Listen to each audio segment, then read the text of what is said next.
So there's been a lot of talk, investors, investment advisors, and mutual fund companies themselves about the fees that mutual funds charge, why there is a fee, what that fee goes towards. And I think, especially some of the ads we've seen on TV discussing, a lot of individuals' returns have been lost over the years due to these higher costs. And my take on mutual funds and mutual fund fees are this.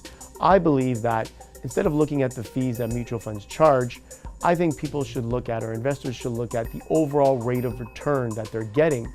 You have to look at the cost versus the return. And I think that goes for anything that an individual will do in life.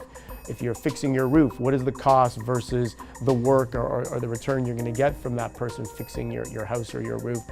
Anything in life that you pay for, there is a cost versus a reward. And so for me, if a mutual fund is going to return for you, let's say 7 to 10% on a moderate or medium risk investment, and that is after they take their 2.5% in fees, let's say as an example, then I think that's a pretty good rate of return, and that's a pretty good trade-off. And that's something I think every investor would like. So I would rather investors look at the net value, or the net in your pocket. What are you taking home after the fees are charged, rather than looking at the fees to themselves? Because at the end of the day, you get what you pay for, and if the returns are good, the fees will be justified. If you like what you heard, please like and subscribe to my channel.